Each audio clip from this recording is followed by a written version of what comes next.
What if there was a structure beneath Egypt, larger than the Great Pyramid, more complex than any tomb ever discovered, and yet it's gone? No map, no public tours, just whispers in ancient texts and silence in modern history. Welcome to the lost labyrinth of Egypt. Herodotus, the famed Greek historian, visited Egypt in the 5th century BC.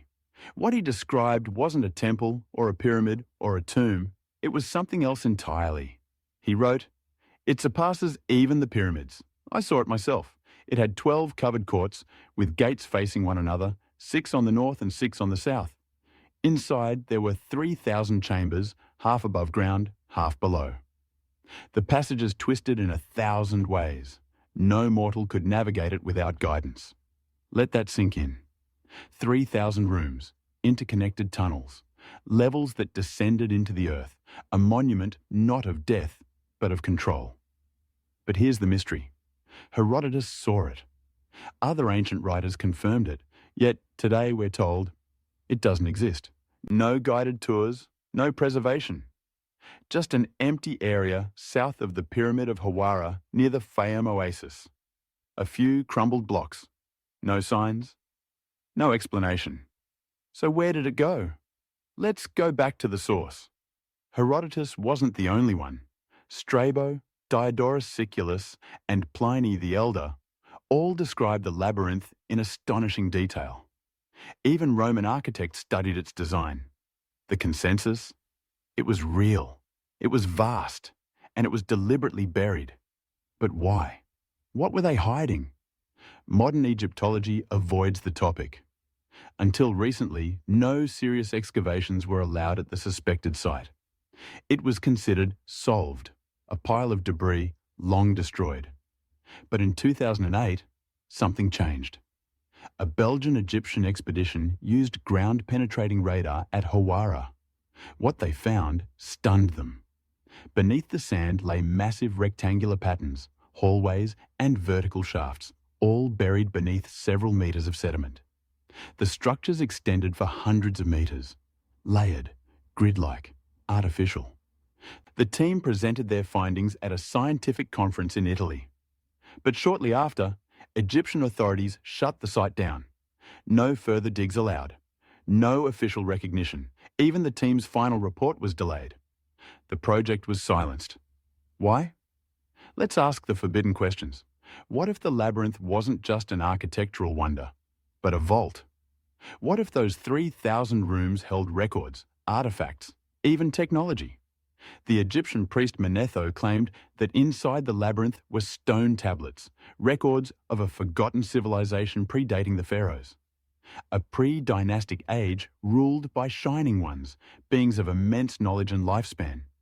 Could the labyrinth have been a library of the gods? The hall of records spoken of in Atlantean myth? If so, hiding it makes sense, because what's buried inside could rewrite the origin story of humanity. Let's follow the clues. The Pyramid of Hawara, built by Pharaoh Amenemhat III, sits directly above the suspected labyrinth. Strangely, the pyramid itself is in ruin, poorly preserved, eroded, and cracked. But beneath it?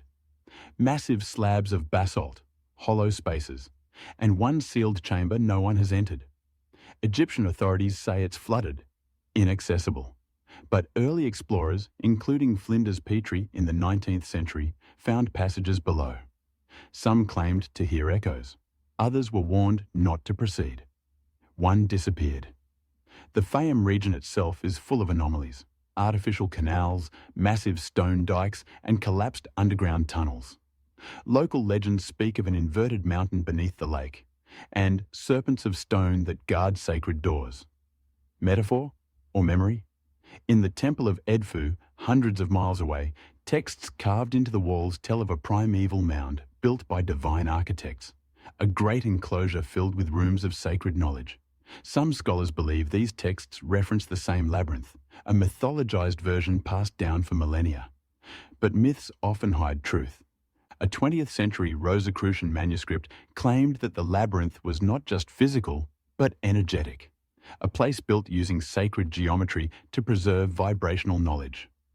The 3,000 chambers were not randomly placed, but mathematically aligned to planetary frequencies. Sound impossible? The Great Pyramid itself vibrates at 432 Hz, the harmonic of the universe. What if the labyrinth used that same frequency to store energy, encode memory, or even affect consciousness?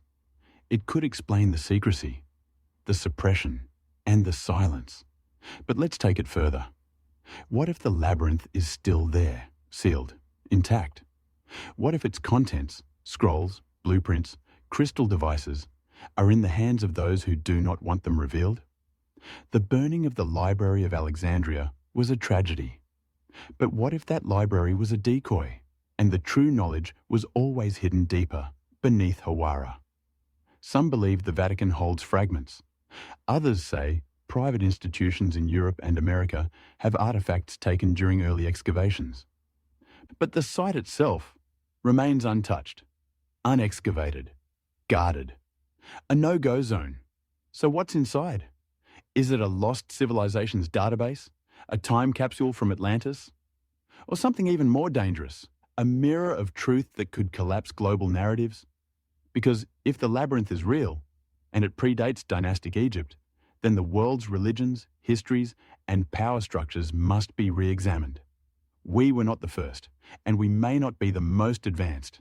And now, as technology allows us to see through the Earth itself, scanning the past, secrets once buried cannot stay hidden forever. The labyrinth is calling, beneath the sand, beneath the lies, beneath our understanding. It waits. Subscribe to Notebook of Secrets for episodes yet to come.